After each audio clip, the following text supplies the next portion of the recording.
आज मैं सब कुछ सच सच सुनना चाहती हूँ, मुक्ता ने ईशान से पूछा। मुक्ता के इस सवाल के बाद उन दोनों के बीच सन्नाटा सा छा गया। मुक्ता इस तरह ईशान की आंखों में देख रही थी, मानो अपने सवालों का जवाब ढूंढ रही हो। बहुत देर के बाद भी ईशान ने कुछ नहीं कहा था। अब मुक्ता को ये खामोशी अजीब सा एहसास दिला रही थी।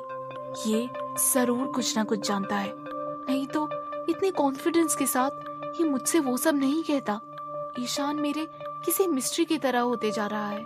जब जब मैं इसे इग्नोर करके आगे बढ़ती हूँ, ये कुछ ना कुछ अजीब सी बातें करके मुझे वापस से वहीं लाकर खड़ा कर देता है। लेकिन आज तो इसे जवाब देना ही होगा, मुक्ता ने मन ही मन में कहा। जैसे ही वो ईशान से एक और सवाल करने जा रही थी, उन दोनों को बहुत जोरों का शोर सुनाई देने लगा। ये आवाजें हॉल के अंदर से आ रही थी। उस शोर को सुनकर मुक्ता कंफ्यूज हो गई। क्या अंदर कुछ हो रहा है? मुक्ता ने ईशान से सवाल किया। वो तो अंदर जाकर ही पता चलेगा, लेट्स गो। ईशान ने वहां से अंदर की तरफ जाते हुए कहा। इस शोर की वजह से एक ही मिनट में मुक्ता ईशान की बातों से अपना ध्यान खो बैठी थी। जैसे ही वो दोनों हॉल के अंदर गए, उन्होंने देखा कि पार्टी में मौजूद सब ने राउंड करके भीड़ कर दी थी। ईशान और मुक्ता ने भीड़ के अंदर जाकर देखा कि अंदर सभी एक राउंड में क्राउड बनाकर खड़े थे। कुछ हुआ है क्या? मुक्ता ने ईशान से पूछा, लेकिन वो ईशान का जवाब सुनने के लिए रुकी ही नहीं और भीड़ के अंदर जाते हुए उसकी आंखें खुली की खुली रह गई थी। काव्या के सामने प्रखर अपने घुटनों पर बैठा हुआ था। ये नजारा देखकर मुक्ता जानवी के पास चली गई। जानवी, ये प्रखर पागल हो गया है क्या? मुक्ता ने चिल्लाते हुए पूछा। आसपास चीयर करने की इतनी आवाजें आ रही थी कि नॉर्मल आवाज में मुक्ता की बात जानवी के कानों तक पहुंच ही नहीं पाती। ये तो तुम मिहिर से ही पूछो, जानवी ने जवाब देते हुए कहा। जब मुक्ता ने देखा कि मिहिर किसी दूसरी तरफ खड़ा था, वो अपनी जगह पर ही रुक गई और सामने चल रहा शो देखने लगी। मुक्ता ने देखा कि काव्या ऑकवर्ड सी खड़ी थी और प्रखर उसके ठीक सामने अपने घुटनों पर बैठा काव्या को प्रपोज कर रहा था। काव्या, देखो, मैं एक नंबर का बेवकूफ हूँ। मैं कभी अपनी फीलिंग्स को रियलाइज नहीं कर पाया, लेकिन आज मैं अपने दिल की बात तुम्हें बता कर ही रहूंगा। काव्या, माय लव, क्या तुम मुझे डेट करना चाहती हो? प्रखर की ये सारी बातें सुनकर काव्या को ऐसा लग रहा था जैसे ये कोई मजाक था। पहले कभी तो इस प्रखर के बच्चे ने मेरी तरफ देखा भी नहीं, और अब जब इसे चढ़ गई है तो मुझे कन्फेस कर रहा है। प्रखर के हाथ को पकड़ते हुए काव्या ने उसे खड़ा करते हुए कहा, प्रखर, तुम अभी घर जाओ, हम इस बारे में बाद में बात करेंगे। काव्या के बहुत ही ठंडे से रिप्लाई के बाद अब प्रखर और भी ज्यादा अजीब हरकतें करने वाला था। प्रखर के इस ड्रंक बिहेवियर से मिहिर अपना सर पकड़कर बैठा था। जब मुक्ता ने देखा कि मिहिर इस सब से अब तंग आ गया था, वो उसके पास चली गई। मिहिर, इस प्रखर को क्या हुआ है? ये ऐसा क्यों बिहेव कर रहा है? मुक्ता ने मिहिर से सवाल करते हुए कहा। मिहिर ने मुक्ता को देखा तो उसका हाथ पकड़कर उससे कहा, उसने विस्की पी ली है। मिहिर के ऐसे वर्ड सुनकर मुक्ता की आंखें बड़ी हो गई। उसने विस्की, ये शब्द आज से पहले सिर्फ फिल्मों में ही सुना था, इसलिए मिहिर की बात और प्रखर की हरकतें देखकर मुक्ता शॉक्ड थी। उसका ऐसा रिएक्शन देखकर मिहिर इस सिचुएशन में भी हंसने लगा। बेबी, क्या तुम पहली बार विस्की के बारे में सुन रही हो? ये क्या शक्ल बना रखी है? मिहिर के इस सवाल के बाद मुक्ता अपनी हेजिटेशन छुपाने लगी। मुक्ता ने इस टॉपिक का उसके लिए बहुत ही कॉमन होने का प्रिटेंड किया और कैजुअल होकर मिहिर से कहा, तुम्हें ऐसा क्यों लगता है? मुझे सब पता है। मिहिर मुक्ता की बातों में झूठ की झलक देख पा रहा था। उसने मुक्ता को पीछे से हग करते हुए कहा, ठीक है, मेरी बेबी को सब पता है। बाय द वे, तुम इतनी देर बाहर क्या कर रही थी? जब मिहिर ने मुक्ता से ये सवाल किया, अचानक से मुक्ता की नजरें इधर उधर दौड़ने लगी। अरे यार, ये क्या हो गया? इस शोर को सुनने के बाद मेरे दिमाग से मतलब की बात तो निकल ही गई। मुझे ईशान से उस बारे में सवाल करना ही होगा, लेकिन वो है कहाँ? मुक्ता ने ईशान के बारे में सोचते हुए मन ही मन में कहा। इससे पहले कि मुक्ता रियलाइज कर पाती, मुक्ता की नजरें ईशान को ढूंढने लगी थी।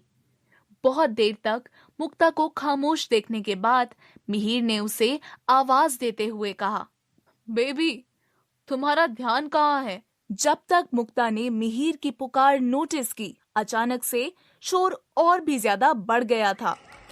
मिहिर और मुक्ता ने देखा कि प्रखर अब एक नई ही गड़बड़ कर बैठा था। मिहिर ने मुक्ता को छोड़ा और कॉमन हॉल के बीचों बीच रखे हुए स्टैचू की तरफ पॉइंट करने लगा। प्रखर, नीचे उतर जा। ये क्या नया मजाक है? प्रखर। जब मुक्ता ने उस तरफ देखा, वो देखती ही रह गई। काव्या का रिप्लाई हाँ में ना मिलने की वजह से अब प्रखर सर पर चढ़ गया था, और किसी इंसान का सर नहीं, एक स्टैचू का सर था।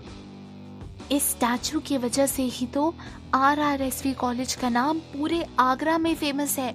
इस कॉलेज के एक फेमस आर्टिस्ट का बनाया हुआ ये पहला स्टैचू है, मोनालिसा का स्टैचू। जानवी ने मुक्ता को बताते हुए कहा। मुक्ता भी इस नजारे को देखकर दंग रह गई थी। उसने जानवी की बात पर हामी भरते हुए कहा, हाँ, ये हूबहू मोनालिसा की पेंटिंग की तरह दिखता भी है। आई जस्ट विश कि प्रखर कोई मुसीबत ना खड़ी कर दे। जानवी और मुक्ता भी स्टैचू के पास जाकर प्रखर को नीचे आने के लिए मनाने लगे। मिहिर और काव्या भी बहुत कोशिश कर रहे थे, लेकिन प्रखर कहाँ मानने वाला था। काव्या, अब बताओ, क्या तुम मेरी गर्लफ्रेंड बनोगी या फिर मैं यहीं इस मोनालिसा के साथ बैठकर तुम्हारे मान जाने का वेट करूं? प्रखर की हालत से ये साफ साफ पता चल रहा था कि उसका नशा अब उसके सर पर चढ़ने लगा था। प्रखर को तो ये भी समझ नहीं आ रहा था कि बोलते हुए उसकी जबान लड़खड़ा रही थी। अब मिहिर से ये तमाशा और नहीं देखा जा रहा था। उसने काव्या से कहा, काव्या, एक बार हाँ कर दो और इस बेवकूफ को नीचे उतरने को कहो। बस अब अगर इसने कोई और बेवकूफी कर दी तो हम सबकी वाट लग जाएगी। मिहिर ने जिस तरह अपनी ये बात कही थी, ये पता लगाना मुश्किल नहीं था कि वो इस वक्त कितना इरिटेट हो चुका था। ऐसा नहीं था कि काव्या प्रखर के इस कन्फेशन को हाँ नहीं कहना चाहती थी, लेकिन बात इतनी सी थी कि वो प्रखर को बहुत ही अच्छे से जानती थी।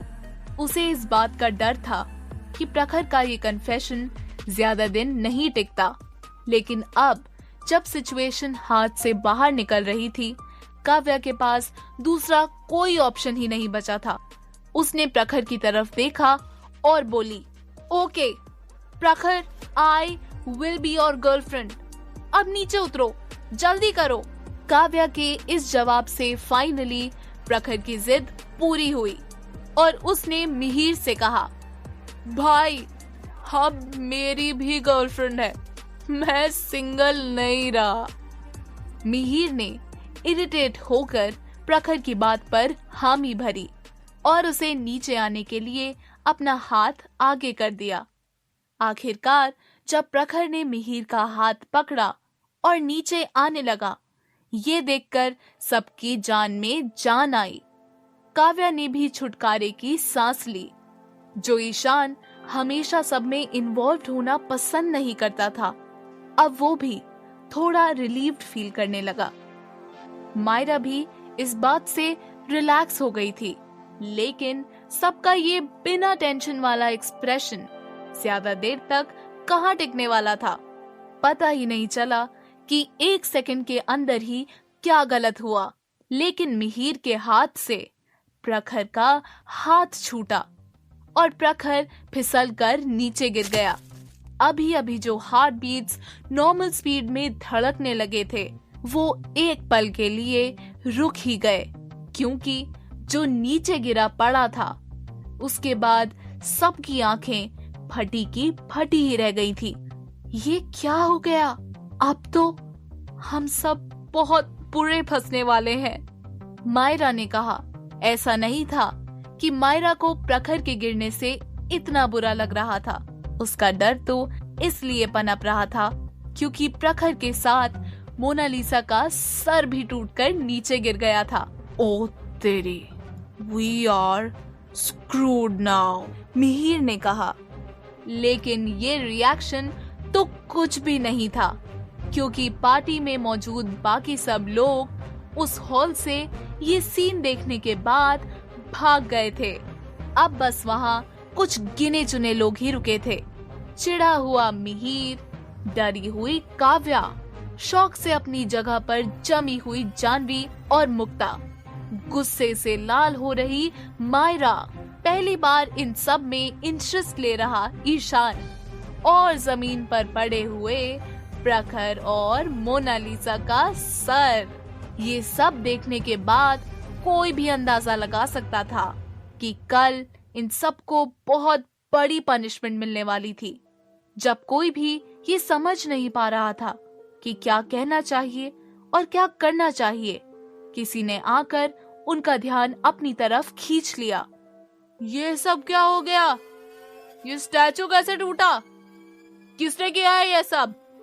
अगर डीन सर को पता चल गया तो वो मुझे जॉब से ही निकाल देंगे।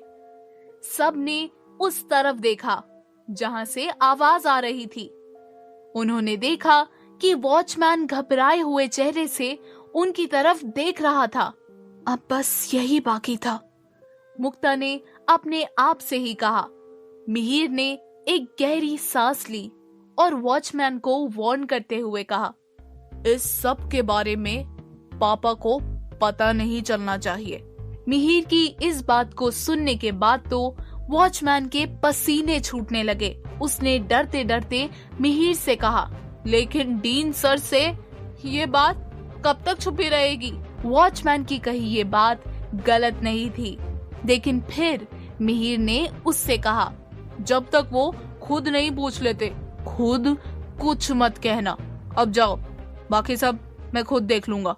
अब क्योंकि वो मिहिर की बात को मना नहीं कर सकता था, ना चाहते हुए भी वॉचमैन वहां से चला गया।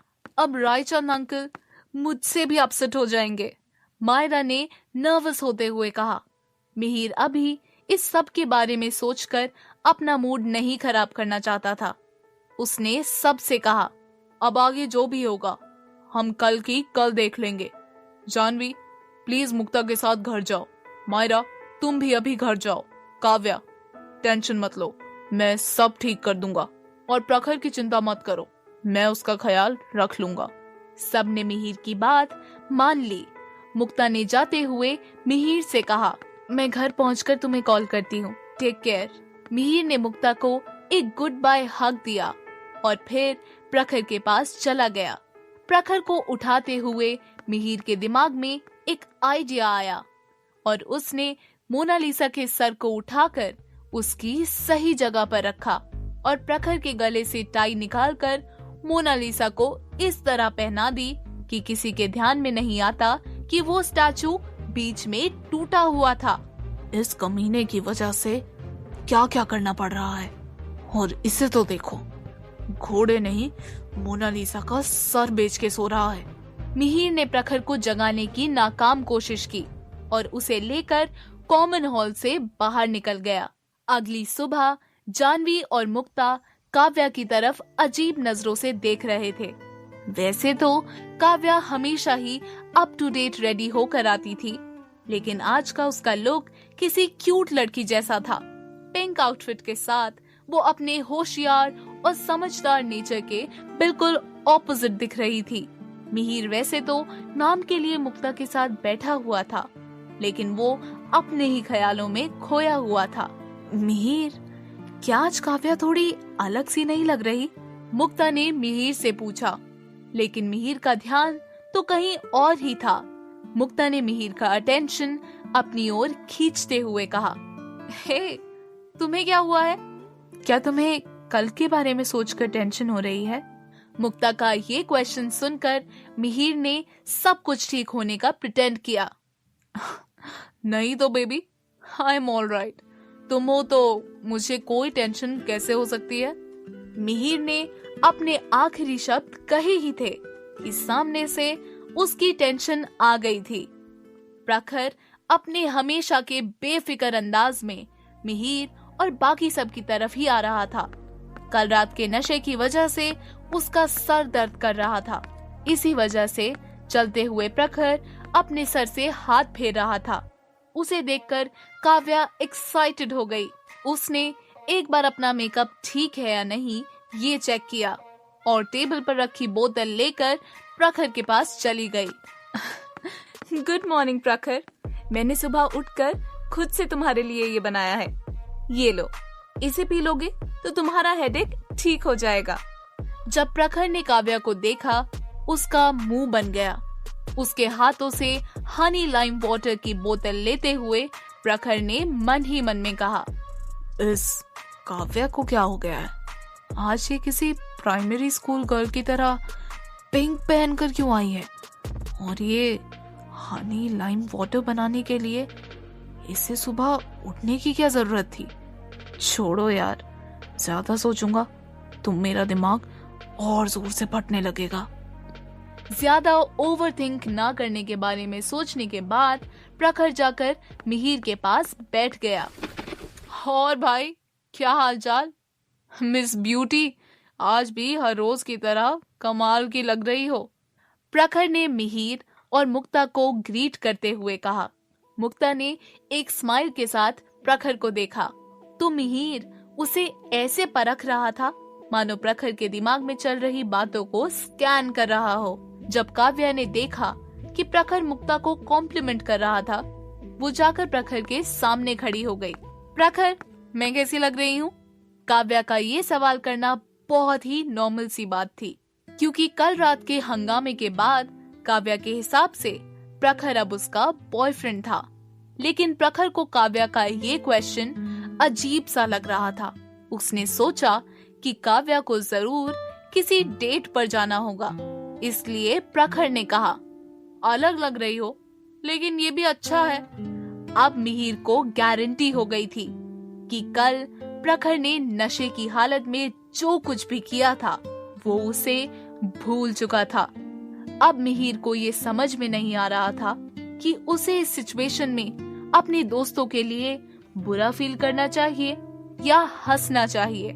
जब वो इसी कॉन्फ्लिक्ट में था, उसने देखा कि मायरा रोनी सी सूरत के साथ उसकी तरफ ही आ रही थी। उसका चेहरा देखकर कोई भी समझ सकता था कि वो बहुत घबरा गई थी। मायरा ने मिहिर के पास बैठे हर किसी को इग्नोर किया और मिहिर का हाथ पकड़कर बोली, मिहिर, प्लीज मेरी हेल्प करो। रायचंद अंकल मुझे ऑफिस में बुला रहे हैं।